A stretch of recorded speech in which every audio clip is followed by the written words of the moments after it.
नमस्कार, मी राजीव कासार, उभा बाजार सावंतवाडी। तर मी आजचा व्हिडिओ काढतो आहे विशेष करून की नगरपालिकेच्या निवडणुकीचा बिगुल आता फुंकला जाईल। आता पुढच्या महिन्यातच ते कोर्टाने सांगितल्याप्रमाणे निवडणूक जाहीर होईल। कार्यक्रम जाहीर झाल्यानंतर सगळ्या गोष्टी होतील। सावंतवाडीकरांना उत्सुकता लागलेली आहेच आणि या निवडणुकीच्या निमित्ताने मला असं एक वाटतं की ते महत्त्वाचं आहे आणि सर्व उमेदवारांना ते विचारलं पाहिजे।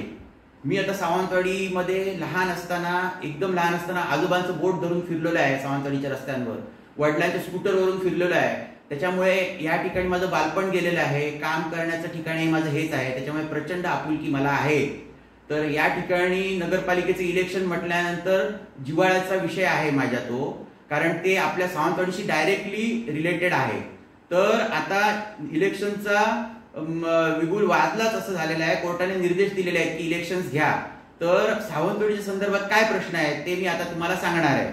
तर मुख्य बाजारातला आपल्याला माहिती असेल 2024 मध्ये रस्ता केला आणि त्याच्यानंतर पाऊस आल्यावर लगेचच म्हणजे 4-4.5 महिन्यामध्ये त्याच्यावर पावसामध्ये रस्ता पूर्ण उखडून गेला।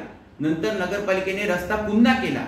तर हा पुन्हा केलेला रस्ता हा वॉरंटीमध्ये करून घेतला मोफत की नव्याने पैसे दिले हे आपल्याला माहित नाही, कारण त्याच्यामध्ये नगरसेवक कुणी नव्हता, बॉडी वगैरे नव्हती नगरपालिकेवर, प्रशासक होते, पण त्यांनी पण कुठे प्रसिद्धी पत्रक वगैरे दाखवलं नाही की असं असं केलं। पण ते सावंतवाडीकरांना कळलंच नाही। त्याच्यामध्ये आपण व्यस्त असल्यामुळे आपण त्याच्यामध्ये जास्त गेलो पण नाही, मला पण ऍक्च्युली ते कळलेलं नाही। त्याच्यानंतर दुसरा एक मुद्दा असा आहे की सावंतवाडीमध्ये आपण पेपरमध्ये पाहिलं की 3.5 कोटीचा कारंजा इथे बसवला। सावंतवाडीचं एक तळ्याचं आकर्षण आहे त्याच्यामध्ये आणि नवीन एक आकर्षण वाढवलं त्यांनी। पण ठीक आहे, 3.5 कोटी रुपये म्हणजे मोठी रक्कम होते अशामध्ये। तर तो इन्स्टॉलेशनसाठी वेगळे पैसे मोजले काय वगैरे हे आपल्याला कुणालाही माहित नाही, पण 3.5 कोटीचा खर्च जर झाला तर ते आपल्याला सर्वांना माहिती पाहिजे। त्याच्यानंतर आणि एक गोष्ट झाली ती कोणालाच म्हणजे पूर्ण विस्मृतीत गेलेली आहे, ते म्हणजे वॉटर एटीएम। वॉटर एटीएम हा आपल्या नगरपालिकेच्या कॉम्प्लेक्सच्या मागच्या बाजूला बसवलेला आहे। तो कधीही सुरू झाला नाही, तर त्याचं काहीतरी पेपरात पण आलं, त्याच्यावरती कोणताही उहापोह झाला नाही, तो पडद्याआड गेला विषय। पण असे सार्वजनिक खर्च जर होत असेल तर त्याबाबत तुम्ही काय करणार हे तुमच्या दारात जो उमेदवार येईल त्याला तुम्ही विचारा। इझिली नुसतं आपलं 5 वर्षासाठी त्यांना द्यायचं वगैरे असं करू नका। तर हा विषय विचारला तरच तुमचे सगळे टॅक्सचे पैसे, नगरपालिकेची घरपट्टी आपण भरतो त्याचे सर्व पैसे सत्कारणी लागणार आहेत। त्याच्यानंतर आता असं आपण ऐकलंय की उन्हाळ्याच्या वेळी की आपल्याला पाणी पुरवठा कमी होतो, त्याचं कारण म्हणजे इकडे जो पाणी पुरवठा करणाऱ्या भूमिगत लाईन्स आहेत त्याच्यामध्ये 25% पाणी गळती होते, वेस्ट होत आहे ते। तर वेस्ट होतं, मग त्याच्यावर काय उपाय तुम्ही करणार हे उभा राहणाऱ्या उमेदवाराला विचारा, कारण ही पाईपलाईन जुनी संस्थानकालीन मेन पाईपलाईन आहे सिमेंटची, त्याच्यामध्ये सुधारणा आहे। खरोखर लिकेज आहे का? लिकेज आहे तर कळलं कसं की लिकेज नाही?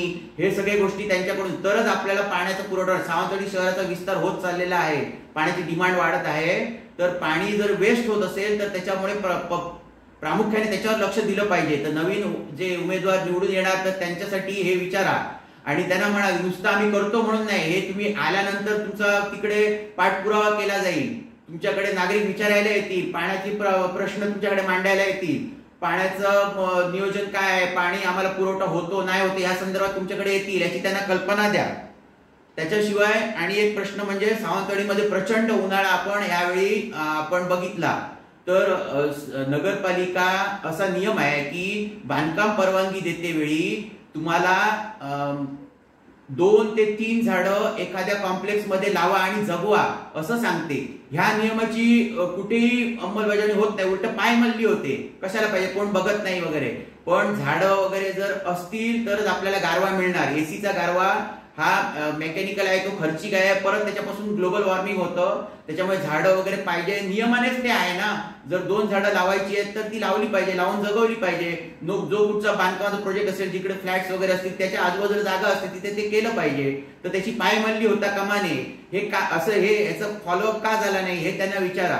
त्याच्यानंतर घनकचरा व्यवस्थापन म्हणजे या संदर्भात आपले नगरसेवक पूर्वीचे होते ते इंदोरला काय कुठे जाऊन आले तरी सुद्धा घनकचरा व्यवस्थापनामध्ये सुधारणा झाली नाही।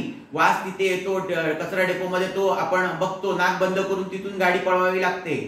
तर वेंगुर्ल्याचं उदाहरण आपल्याला आहे। वेंगुर्ल्यामध्ये सुंदरपैकी घनकचरा व्यवस्थापन होतं। तिथे एकदा जिल्हाधिकारी जेवून पण गेलेले आहेत त्या प्रोजेक्टवर, त्यांच्या घनकचरा म्हणजे कचरा डेपोमध्ये तिकडे त्यांनी मंडप घालून जेवून गेले ते, तिथे कोणतेही वास नाही। तर इतर महाराष्ट्राबाहेर जाण्यापेक्षा जवळच्या वेंगुर्ल्याचा आपण जर अभ्यास केला तर त्याच्यामध्ये आपल्याला सावंतवाडीत सुधारणा करता येईल।